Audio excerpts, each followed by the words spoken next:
To the course. Today we're going to have, of course, the first hour until 5 o'clock, and then around 10 after 5 we will have midterm for 1 hour. That's why we're in a big auditorium. So I'm going to warm up your neurons by talking about causal reliable broadcast. So last time, which is 2 weeks ago, I explained reliable broadcast. We have the all or none property. I also talked about uniform reliable. I explained how to do it with a perfect failure detector, also with an eventually perfect and no failure detector. So we did that. And today I want to build on that by implementing a causal reliable broadcast.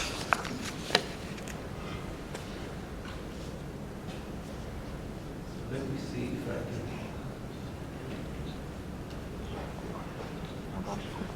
can make the screen a little better, like this. So I'm going to talk about causal reliable broadcast. So let me make a little story to explain it first. So assume we have a chat application. So everybody is connected and people can chat together.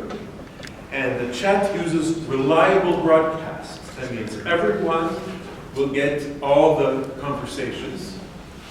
And then we get this output. So first, Ollie says, "Are you sure?" Not E. And then Mrs. Y says, "Auditorium D at forum." And Mr. X then afterwards says, "Does anyone know where the lecture is today?" So this seems very weird, but in fact, it's completely turned around. This is a real example. This is coming from Sweden.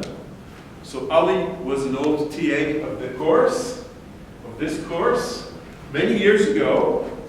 This Ali is actually a famous guy now. The same Ali who's written there. He is Ali Gutzi. He is the CEO of a company called Databricks at Berkeley. He's probably much richer than me, but that's him. He was a TA in this course many years ago. So the order here is completely wrong. In fact, Mr. X's message is actually the first one, and Mrs. Y is a reply. Where's the lecture? Auditorium D. And then Ali replies to Mrs. Y. So the order is completely turned around. So there's a problem here. If we use reliable broadcast, we can get this kind of problem. Okay? That there's the causality between the messages is not respected. Okay, now I want you to understand really what it is, what's really going on here. So, okay, so last week we saw some nice, sophisticated algorithms. We also saw uniform reliable broadcast. So my first question, maybe uniform reliable broadcast is smart enough to solve this. What do you think? Does uniform reliable broadcast solve this problem? What do you think? Remember uniform reliable? Remember what it is?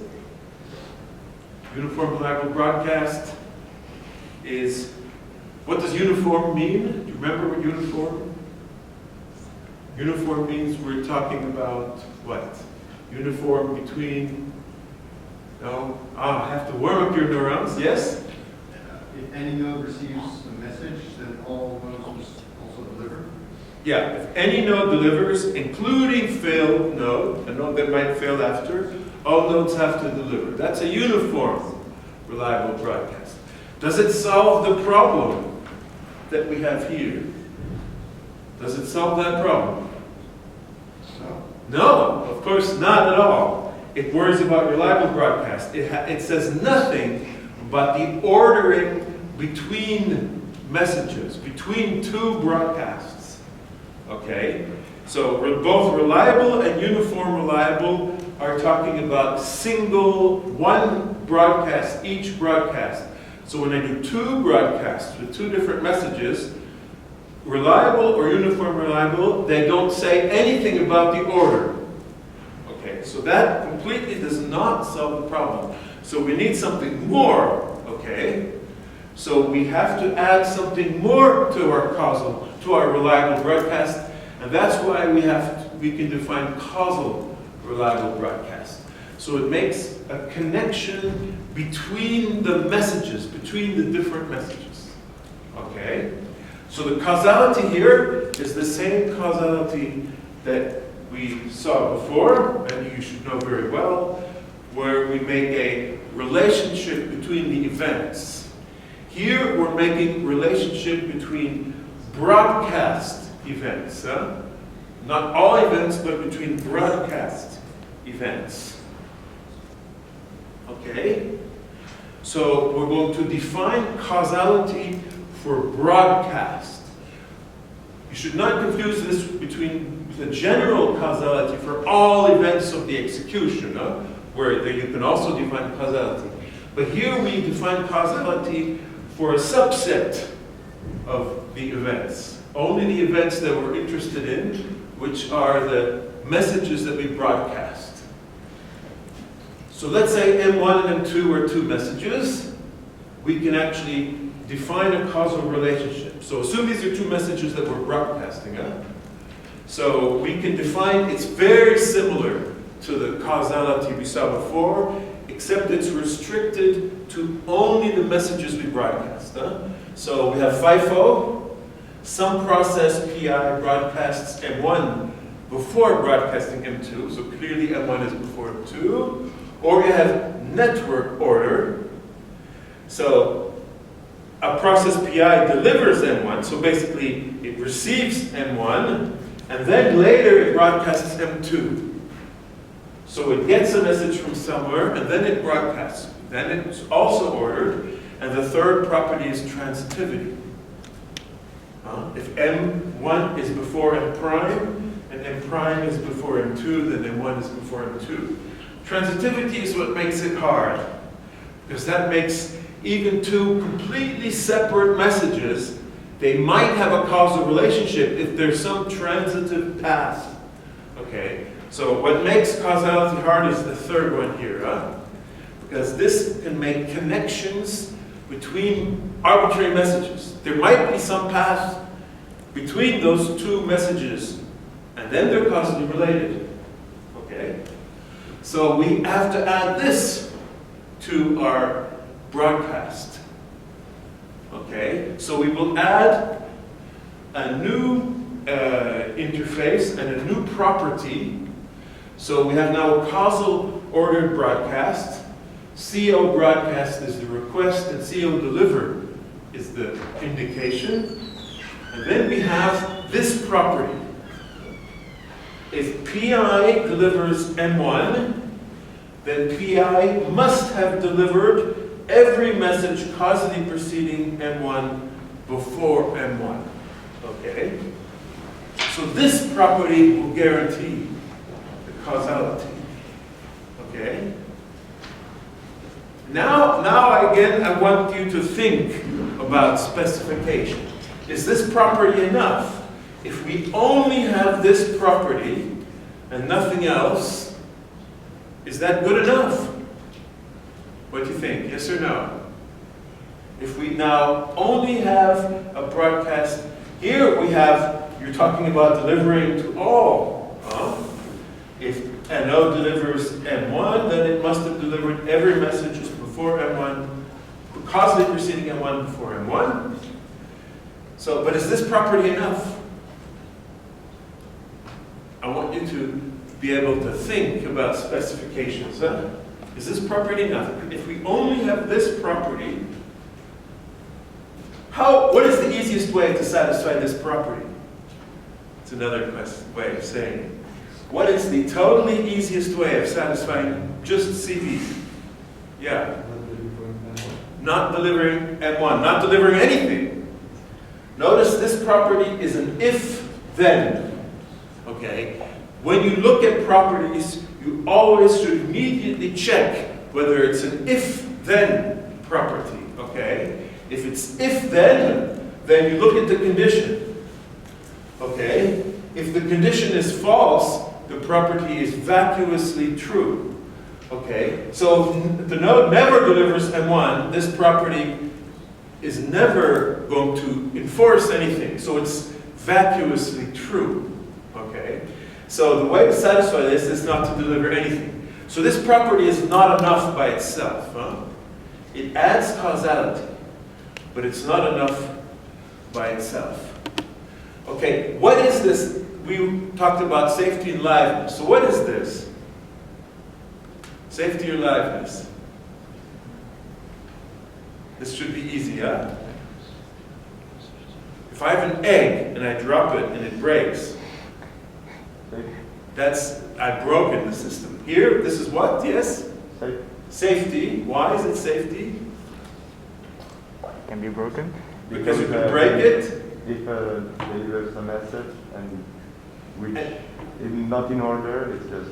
Right. If it delivers a message M1 and it has not delivered every message causally before, then you've broken the system. So this is a safety property. Yeah? So this property by itself is not enough. But we can add this property to our broadcast algorithms. Huh? So we can say we can add it. But first, I want to do some little exercises. This will warm up your neurons so that in the next hour you'll be very, very smart, okay? So here we have two scenarios. So here I'm checking the FIFO property. P1 broadcasts M1 and M2. And it broadcasts M1 before M2.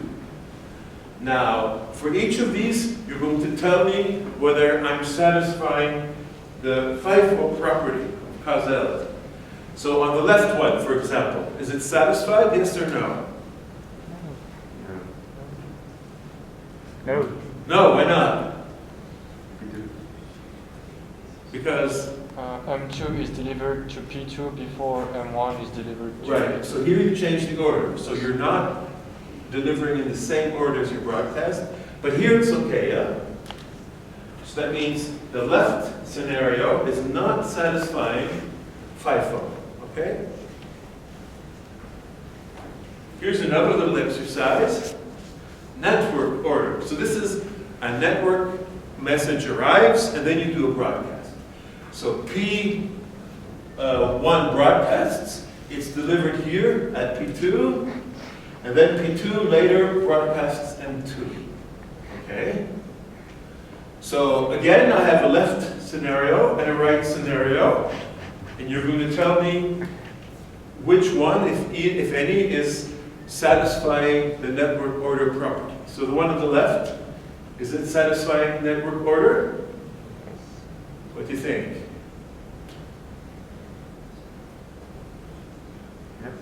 Yes, it seems to. What about the one on the right? No. No? Why not? Peter, there's like M2 coming before M1 in Peter. So here M2 is delivered before M1. So this is not satisfying the order. So the second scenario on the right is not satisfying network order. So there's a third property. This is transitivity. This is a little bit harder because we need 3 messages. So P1 broadcasts M1, P2 broadcasts M2, and P3 broadcasts M3. And these are the orders. Okay? So for example, is the one on the left, is it satisfying net transitivity? Yes or no? No, why not? Because M1 is not delivered to P1 before M2. Yeah, M1 is really slow there. M2 is delivered before M1. Whereas here, M1 is delivered before M2 and M3. Okay? Because of the transitivity, you have M1 and M3. There's an order between them. M1 is before M3, but it's delivered after. So the left scenario is not satisfying transitivity. Okay? Okay? So you see what it means, huh? And now here is a little bit of Specification Engineering. So one of the purposes of this course is I want to get you used to thinking about specifications. Okay, here I make two properties that are slightly similar but not the same. So CB, if PI delivers M1, then PI must deliver every message causally preceding M1 before M1. So that's CB. Now let me define another one, CB prime. If PJ delivers M1 and M2, and M1 is causally before M2, then PJ must deliver M1 before M2, which also seems very reasonable, huh? So these are not the same. So what's the difference? And which one is preferable? Which one is preferable? What's the difference between the two? They're both sort of saying the same thing, but they're not saying the same thing exactly, yeah? So one way of analyzing this kind of thing, both of these are if-then conditions. Look at the condition in the if. And you can see something very interesting. In CB, what's the if condition for CB? PI delivers M1. And for CB prime, the if condition is PJ delivers M1 and M2. So the CB prime has a stricter condition. That means it's less applicable. It only works in cases where M1 and M2 are both delivered. Right? You see that? So if M1 is not delivered, CB prime does not say anything. You see that? But if M2 is only M2 is delivered and not M1, then CB prime doesn't say anything. Whereas CB still says something. If only one of them is delivered, CB will still say something good. If you only deliver M2, then CB will guarantee that M1 is also delivered. It'll force M1 to be delivered. Whereas CB prime, if you only deliver M2, it doesn't say anything. So CB prime is actually maybe not as nice, okay? Okay? So here is a scenario. I'm going to show you two scenarios. So the scenario on the left will violate both CB and CB prime. Okay? Now here, for example, I do M1 before M2. Okay? But here M2 is delivered before M1. But both of them are delivered. Okay? So that means both conditions, both properties are false. Huh? So this is violating both of them. Right? You see that? Whereas look at the one on the right here. Okay? So here, M1, M2, the M2 arrives here at P3, but the M1 is lost. The message disappears. So the M1 never arrives. So CB does not like this. CB would ensure that M1 is delivered, but CB prime doesn't care. So CB prime is not so nice. It's kind of weak. In fact, CB implies CB prime. CB is a stronger property than CB prime. Okay? There's also other reasons why CB is better. Another reason why CB is better is that the if condition is simpler. Okay? It's good to have simple conditions in the if. Okay? So you can see why, in this kind of comparison, we would prefer CB and not CB prime. So this kind of thinking on specifications is very important. Especially, it's tricky because you have to really worry about when something does not happen. The negative things are very important. M1 is not coming here. That's really a difference. If you only worry about what does happen, that's not good enough. You have to also worry about the negative things. Okay? So this is kind of a comparison between two variations. And you can see that CB is actually a better one. So we're going to keep CB. So we're going to define now a reliable broadcast algorithm with additional condition, okay, of the causal order. So it'll have RCO broadcast, reliable causal order, and RCO deliver. And the properties are this. So we keep the 4 properties we had before from last time, and we add another property, which is CB. Okay? So you see it's very simple, We're just layering it on top. And the implementation also will layer something on top of the regular reliable broadcaster. So to write the code for this, we will use the reliable broadcast, and it keeps the properties, and we'll add a property on top. Okay? And the same for the uniform. So this is a case where the uniform is not really making things much harder. In fact, the uniform has the same problem as the regular reliable. It's the ordering between messages. And it's CB that's telling us something about that. The URB properties are not saying anything about separate messages. It's only each message separately. So we're adding CB to that. Okay? So the way we're going to implement it is we're going to use the code for reliable broadcast, and we're going to build causal broadcast on top. Okay? So we're going to use our reliable broadcast abstraction, which we did last time, and add a layer on top. So you can see that each layer stays simple. We're adding things one piece at a time. And the same for the uniform case. We're going to use uniform reliable broadcast, which guarantees delivery, which has properties which are holding for failed nodes. And we will add causal order to that. Okay? So this is the layered architecture that I talked about.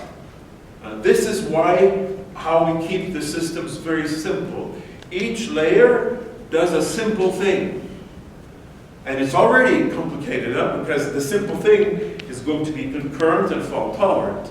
And then we add another layer which does another thing. Okay? So this gives us code that we can see that it's correct. Okay?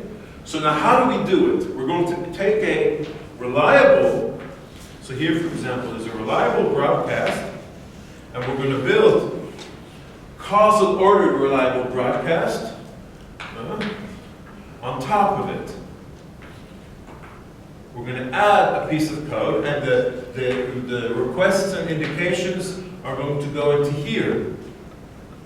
Okay? And this one is going to use reliable broadcast as a primitive. So what's the idea now? Actually, it's a very simple idea, extremely simple. We're going to piggyback information on every message. So when we broadcast a message, we're going to add a list of all the causally preceding messages to that message. So, yeah, the first reaction is, that is so inefficient, and it is inefficient, but it has an incredible property, is that it's correct. Which is a very nice property. Having something that's correct is very nice, and we will see how to optimize it to make it efficient, maintaining correctness. So the idea is that each node keeps track locally of all the messages that it got. And whenever it broadcasts a new message, it knows the history. It knows all the causally preceding messages, and it adds them, piggyback. Which means, of course, the message you're sending here is huge. Huge message, That's okay. We don't care. The first step We don't care. And then later we'll show you an efficient way. But this is a simple idea, and you can see it's obviously correct. This is, if you have all the causally preceding messages, it's going to be correct. So it's like this. So the algorithm is called a fail-silent, no-waiting causal broadcast. Fail-silent because it does not need a failure detector. So maybe the RB has failure detector inside, but the RCO does not need an extra failure detector. Okay? And no waiting means that whenever you get a message, you can deliver it immediately. Okay? You don't have to, when you get a message from the reliable, you can immediately send it up to the top. You don't have to keep messages waiting here. So that's why I call it a no-waiting algorithm. Okay? So each message M will carry an ordered list of all causally preceding messages, and I will call that past M, all the messages before M. Okay? And whenever a node RB delivers, so RB delivers is here, whenever the node does an RB deliver, here, then it does not necessarily do a CO, an RCO deliver. But what happens is, whenever it does an RB deliver, it will CO deliver all the causally preceding messages in the past. Because here we'll have M and past of M. And if it notices that there are some messages in here, in past M, that have not yet been delivered, it will deliver them before delivering M. Okay?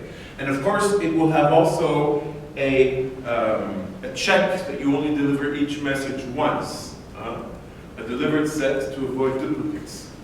Okay? So that is fairly straightforward, simple algorithm. So let me show a scenario.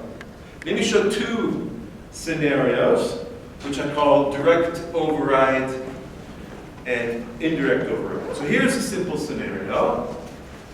P1 is going to do a CO broadcast, M1, fine. So messages are going to P2 and P3. Okay. Now, CO deliver here. CO deliver, fine, that's reasonable. But this one is very slow. This one is slowly getting there, but it's not there yet. Okay, so the message going to P3 is very slow. But in the meantime, I do another CO broadcast on P1. And you see that when it sends M2 to P2, it has a list. So I will note the list like this, with the brackets. So this is a list, and there's only one causally preceding message to M2 here, which is M1. So it's actually sending M2 and the list of M1 to P2 and P3, yeah? So what is it going to do? When this one arrives here, now assume this one actually arrives, but this one is very slow. It still has not arrived yet. Somehow it's congested, but the other one, M2, is arriving. So it arrives at P2, but it arrives at P3. Here I make a green box, because this is doing a reliable delivery of M2. So that means this message has arrived. This one has arrived at P3, but I still now have to think about the one at the top, the RCO. Well, you now look at this. You can see that there is one message, causally preceding M2, which is M1, which has not yet been delivered, so we deliver it. So this M1 comes from the list, and this M2 is the M2 we sent. So immediately when we do this green RB deliver, we can do a CO deliver of M1 and M2. Okay? I call it direct override because this delivery is like overriding the actual M1 that's being sent. This M1 is slowly getting there, but when it arrives, it's going to do nothing. When the actual M1 arrives, it will do nothing. Okay? So you see how it works. So it's very simple and it's clearly correct. So let me show another scenario. This one I call indirect override because there's going to be an intermediate node. So here again, P1 is doing a CO broadcast of M1, going to P2 and P3. Okay. At P2, it's going to deliver, and at P1 also. But somehow the P3 again is very slow. But now what happens is that P2 will do another broadcast, not P1. So there's a causal relationship between M1 and M2, but it's through this separate node. So P1 does not actually know that. P1 does not know that there's this guy there. So I will do a CO broadcast M2, and again I will send M2 with M1 is causally proceeding in the list, and it will also go to P1. Okay. So what happens is, well, it'll deliver. But what's going to happen here? Well, it's very similar to the previous case. When this message arrives here, when it's delivered here, the RB delivered, it's going to notice that M1 has not yet been delivered, CO delivered. So it's going to CO deliver M1. So this M1 is coming from the list. This M2 comes from the message. And this guy, when it eventually arrives, it's going to do nothing. Okay? So you see how it works, See how the algorithm works. Of course, it's very inefficient, but don't worry about that. We will solve that. So I'm going to show you now the code of this algorithm. So the code is actually very simple. So this is the code that's in this box. So we're assuming reliable broadcast. That's what we saw last time. And in the new box, we have a delivered set, and we have this passed, the ordered list of causally preceding messages. So let's say I do an RCO broadcast. Well, I will do an RB broadcast. If I do an RCO broadcast, I will immediately do an RB broadcast, a trigger, and I will add past. So this is a record here, which contains M, but also the past, all the causally preceding messages. And then after that, I have to add M to the past, of course. I have done another broadcast at this node, so of course the past list will get updated also. Okay? It also knows from which node originally things come, because that's the broadcast normally will tell you when you deliver a broadcast which node originally it came from. So we need to have this PI in there. Okay? So appended to the past. And then we have one more page of code, which is this. And that's the whole code. So this is the whole thing. So when we get an RB deliver coming up here, we have to do some stuff. Okay, we have to be careful now. So we get M and past M. Okay? So first of all, we have an if M is not delivered. So all messages will only get delivered once. And then we have this for all here. For all SNN in past M. So we look at all the messages that are causally preceding M, which are in past M, and we check if they have been delivered or not. So we look at them in order, from the oldest to the most recent. So if they have not been delivered, we deliver it, we add it to the delivered set, and of course we add it to the past, the local past list. So that's it. That's all we have to do. Okay? And then once we have done that, we can trigger the message M itself. we can do the RCO deliver. We add it, of course, to the delivered set, and we have to add it also to the past. So you see, we're updating the past and the delivered, and we just have to go through past M, and anything in there that's not delivered, we deliver it. Okay?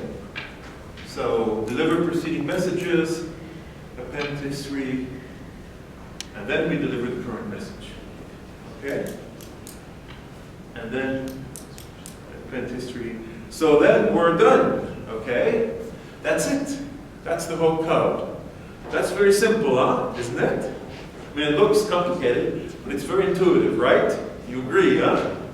That if I asked you to write this down, you could just think for 2 minutes and write it down, huh?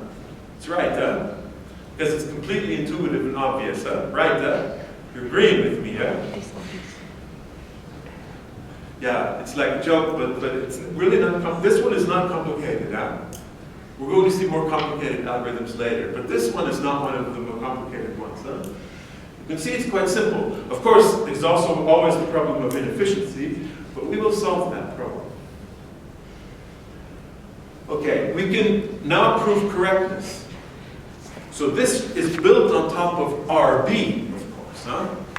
This new thing, RCO, is built on top of RB, and here we have already the properties RB1, RB4, and they are holding here. We know that, so we assume it. Now the new thing is that we have this past M, the message M. Here we have proved it for a message, but here we have a more complicated thing, huh? M and past M. So that makes us, we have to think a little bit, huh? But still we have no creation and no duplication. Validity is still satisfied. Some messages might be delivered earlier because of the past M list, huh? Delivering them earlier. Okay? Agreement, where the all or none property is coming straight from RB. Huh? If RB is doing all, then the RCO will not change that. Huh? Okay? Now the extra property is CB, the causal property, the causal order. So this one, it's actually induction. We look at the prefix of execution. That means we start from empty, and then we add one element at a time, and we see that it holds from the previous ones. This is actually pretty straightforward here, huh? So if we add one extra broadcast, we know it's true for the previous ones. So if we add one extra one, what could be the issue? Well, maybe some of the past ones have not been delivered, and then we will deliver them. And that, because we deliver them, we're making CB true, which is that CB, I remind you, it means that all causally preceding messages have been delivered. But that's exactly how we define past M. Huh? So if any have not been delivered, because we're going to check that, and we'll deliver them. So adding one extra event, it will make CB true. Okay? So it's because the past M is actually constructed like that. Huh? Okay. So that's it. That's the algorithm. It's very simple. Huh? Of course, now we have another problem. Huh? We have a correct algorithm now, but it's inefficient. But this problem is much easier to solve. Okay? So there are many ways to improve the algorithm. So I'm not going to go over them all today. I will do that next time. But for example, one thing, the message size is growing. Of course, all these past messages, it's huge. Well, we can actually garbage collect old messages. That means an old message which has already been delivered, we don't need to put it in the past list anymore. Okay? And that will make it much, much, much smaller. The past list will then be shrinking a lot. It will stay very small. So that's one way of making it more efficient. There's another way, which I'll just mention, is not to keep all the past messages, but just some information about the past messages.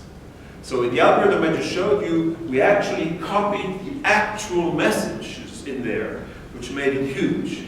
But maybe it's enough to keep some small amount of information instead of the full messages. And that's actually possible. And if you remember, we saw different kinds of clocks. So instead of putting all the messages, past messages, we could put a vector clock snapshot. And that will not tell you what the messages are, but it will only tell you how many there are. And then you can see that if you have counted, if you have delivered all of them, then you can deliver the current one. But if you have not delivered all of them, because you're counting up, then you have to wait. Because the slow, remember the very slow M1, and you have to wait for it. So that gives us another algorithm which I call the waiting algorithm. So instead of putting the whole messages, we've just put some information about the messages, okay? Which is a vector clock. So that's even a more efficient. So garbage collection, of course, is a good way, and many algorithms, many systems do that. But another very good way is to be smarter on what you put in the message. And the way to be smarter is to put some information about the past list. And the useful information is the vector clock, which tells you for each node how many causally preceding messages there are. And that means when you reliable broadcast deliver, you just have to count how many messages come from each node, and when you achieve the numbers of the vector clock, then you can deliver. Then you know there's no missing messages. It's enough to count them. And of course, the algorithm is much more efficient when you do that, and it will still be correct, because we can assume the correctness of the original one. If we just collapse the whole list into this vector clock thing, then we're not changing that much, actually, in how the algorithm works. Okay? Okay, so that's the kind of thing I'm going to say next week. So next week, we're going to make all of this extremely efficient. Okay? So now you have seen an algorithm which is correct, and you know it's correct, and you understand it, and the idea is very simple. But the next step, of course, is to make it efficient. Huh? So that's always how you have to do an algorithm. Huh? Always. You start with the correct one, and then you make it efficient. Especially when you have concurrent fault-tolerant algorithms. Remember, we're always in a completely concurrent fault-tolerant setting here. Nodes can be failing any time, and anybody can do a broadcast at any time. Message delivery time can be arbitrary. So all of that is true, and the algorithm is still correct. Okay? Okay, so let me stop here. Let me make a small break.